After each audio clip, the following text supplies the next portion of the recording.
فيما أخبر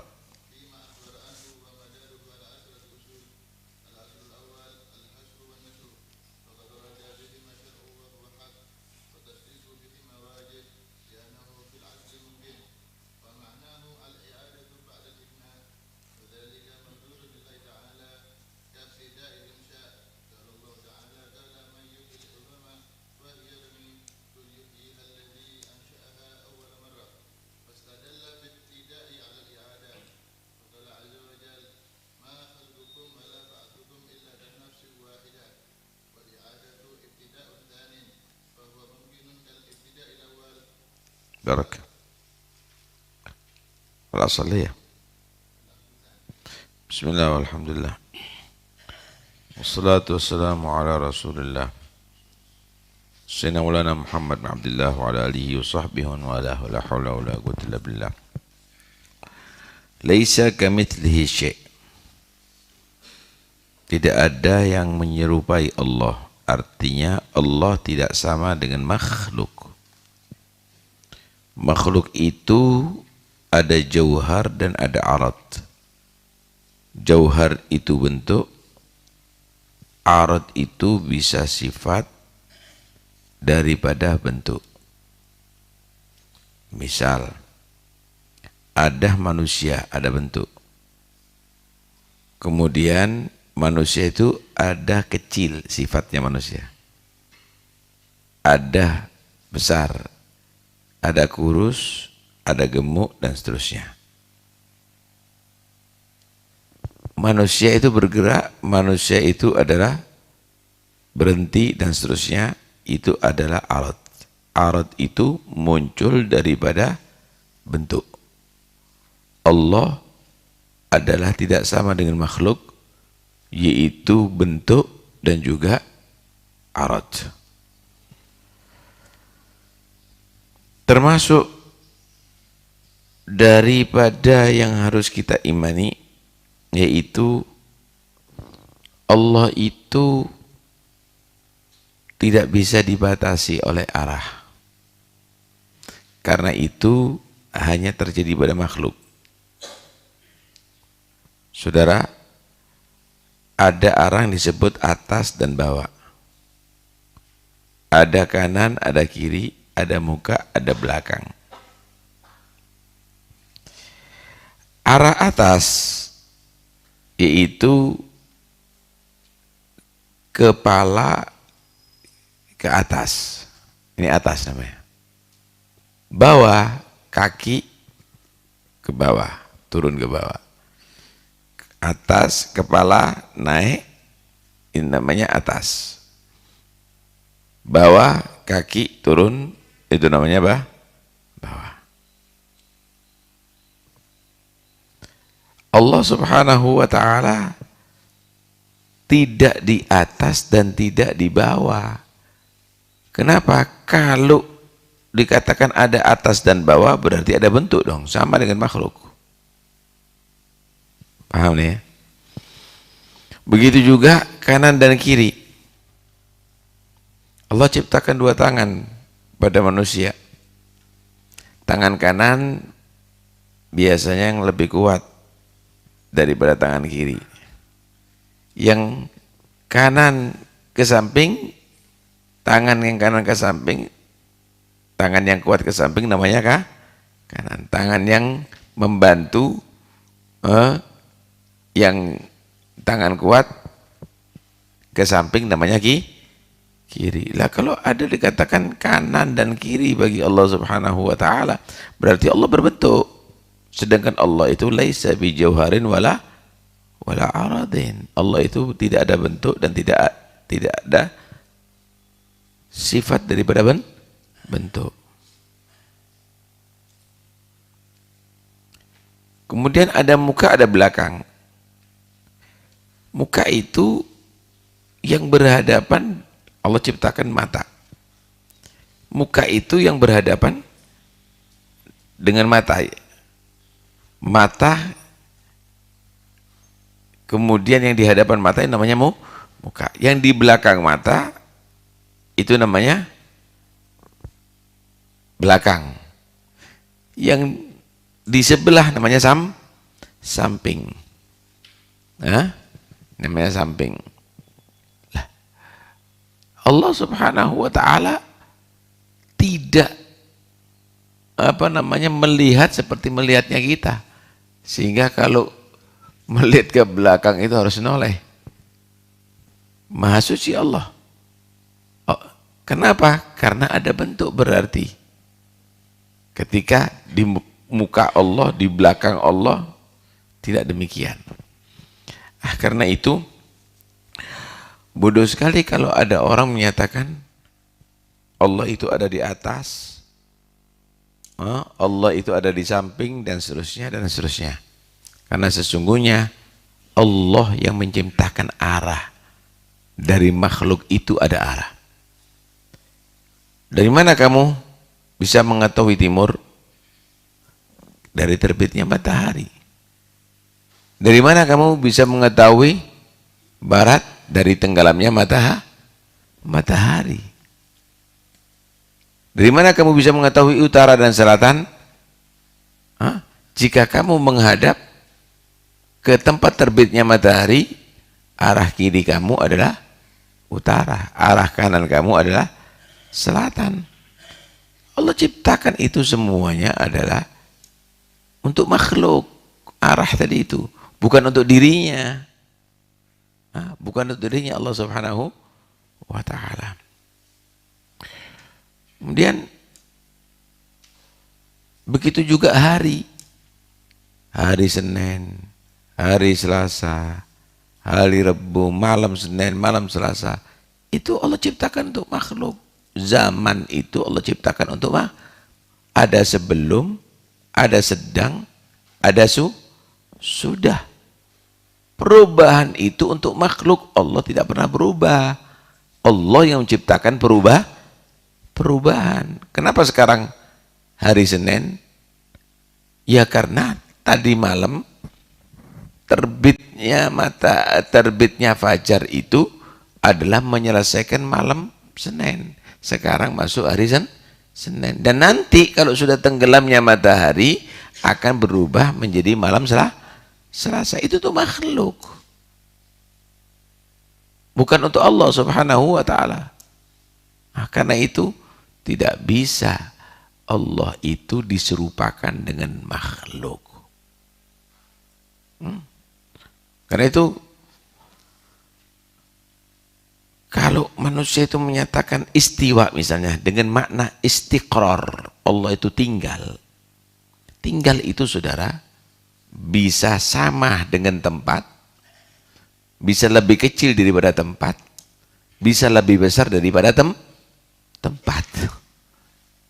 Nah kalau dikatakan Allah itu lebih kecil, sama, atau lebih besar, itu berarti ada arad, ada sifat. Sifat itu adalah bukan sifat benda itu, sifat bentuk itu adalah tidak boleh bagi Allah, karena Allah laisa kamitslihi syai'un.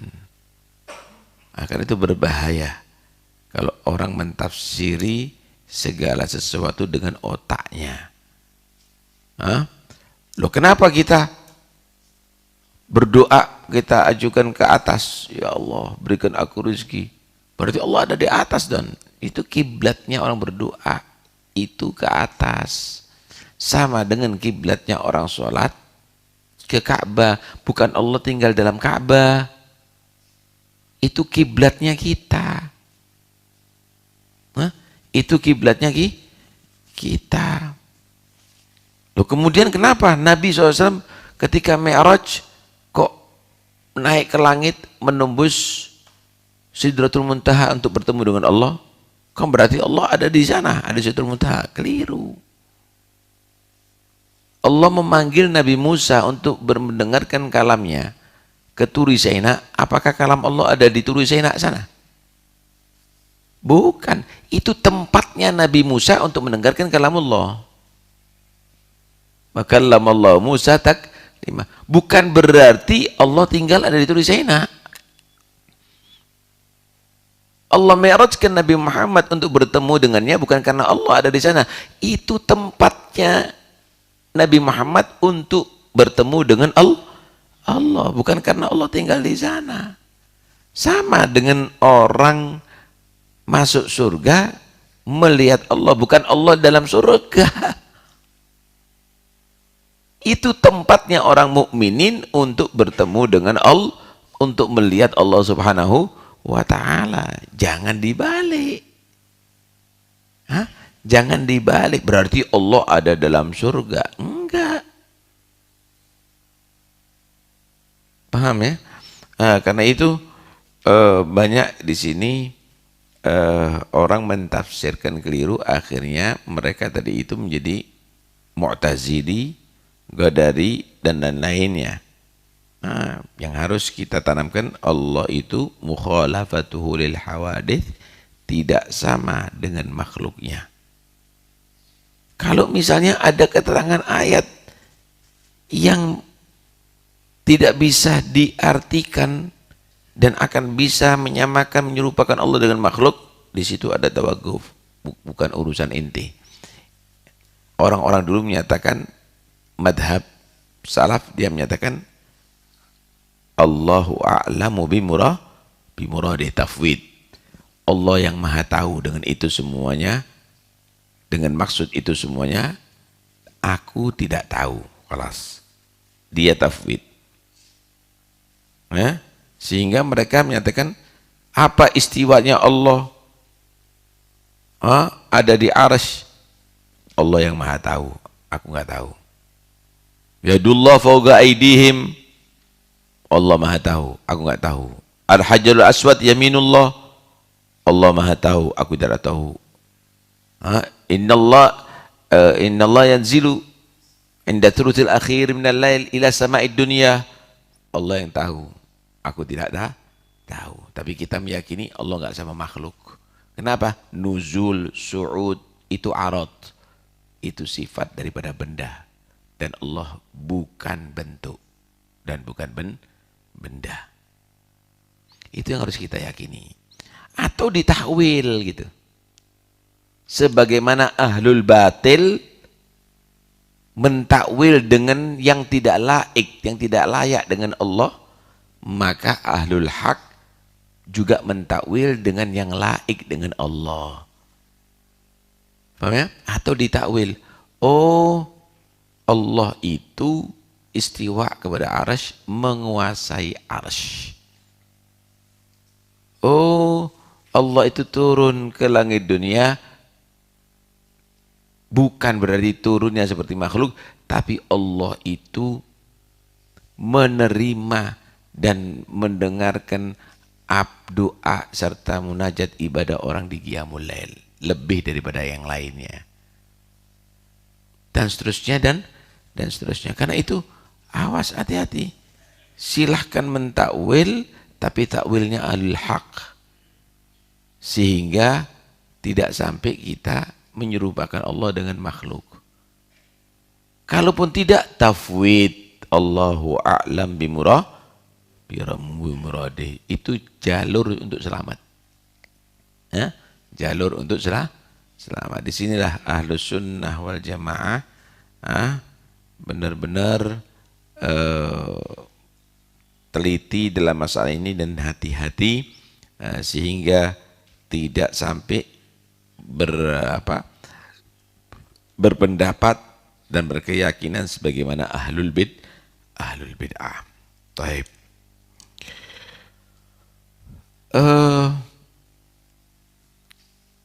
Karena itu kita tidak boleh menyamakan kalamnya Allah itu dengan kalamnya makhluk. Kita tidak boleh menggambarkan kalamnya Allah itu dengan kalamnya makhluk. Kalamnya makhluk ini hadis baru. Kalamnya Allah itu qadim dengan zatnya. Kalau begitu gimana untuk memahami kalam Allah yang qadim, yang azali tadi itu? Ini harus hati-hati kita. Harus hati-hati kita. Ketika Allah menyatakan misalnya kepada Nabi Musa alaihissalam, ya Musa ikhla'na alaik fa innaka bil wadil muqaddasi tua. Musa, copot sandal kamu, karena kamu ada di tempat yang disucikan oleh Allah. Kalam itu adalah godim, tapi kejadiannya adalah hadis. Nah, perhatikan baik-baik. Allah itu bersifatkan mubdi. Di antara asma Allah adalah mubdi, mudhir, bukan badi. Bukan Allah itu pertama, tapi Allah menjelaskan. Paham ya? Yang kalam tidak diketahui oleh siapapun, kemudian Allah menjelaskan. Allah menjelaskan. Sama dengan ilmunya Allah. Yang tidak ada satupun punya ilmu, kemudian Allah berikan ilmu kepada makhluk ini. Tapi semuanya itu adalah fi ilmillahil qadim. Kita kasih gambaran. Kalau ada orang tua yang dia tadi itu merencanakan untuk anaknya, padahal anaknya belum lahir nih. Kalau perlu belum kawin dia. Nanti saya akan atur anak saya begini, bentar lagi aku punya anak, aku adani, aku berikan pakaian ini, aku suruh belajar sini, nanti umur pikiran aku buat begini. Misalnya, ini hanya gambaran ya. Dan Allah tidak punya ghorod, karena ghorod itu adalah sifatnya makhluk. Ini aja gambaran aja. Kemudian setelah anak itu lahir diadani. Kemudian setelah itu anak itu dibelajarkan dan seterusnya. Ini adalah satu bentuk pewujudan yang sudah ada dalam ilmu orang tua tadi itu. Begitulah juga kalamnya Allah tadi itu, ilmunya Allah tadi itu adalah azali. Allah tampakkan kepada makhluk dengan kehendaknya Allah Subhanahu wa ta'ala. Bukan berarti Allah membuat yang baru mengetahui, baru berbicara. Enggak.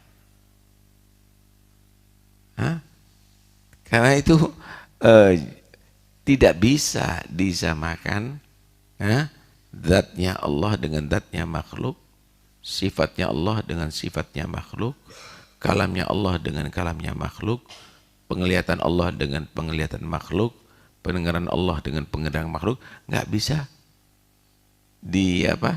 disamakan. Kenapa? Memang kalamnya Allah nggak sama dengan kalamnya makhluk. Laisa bisautin wala harfin. Ru'yatullah nggak sama dengan ru'yatul makhluk. Laisa bihadagatin wala ainin. Samanya Allah nggak sama dengan samanya makhluk.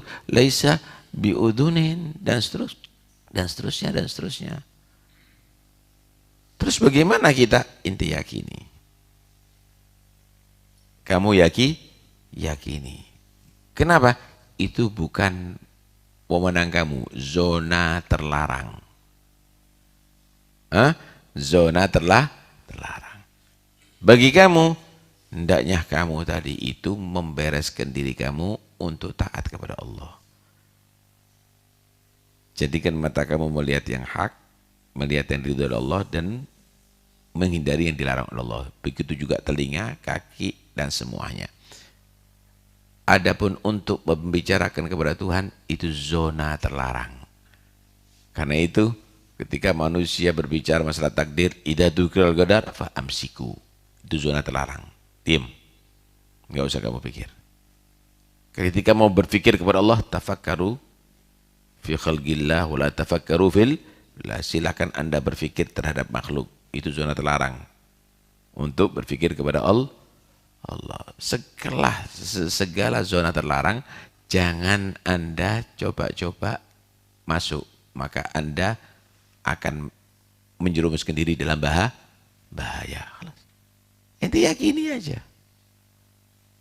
Kalau ada dokter menyatakan jangan kamu minum ini racun. Apa iya racun? Ya mati ente. Itu juga kalau sudah begitu, itu zona terlarang, jangan kamu lakukan. Karena di situ akan berbahaya bagi kamu dan akan bisa mengakibatkan kekufuran. Kenapa? Karena itu tidak bisa dijangkau oleh manusia. nggak bisa dijangkau oleh manusia.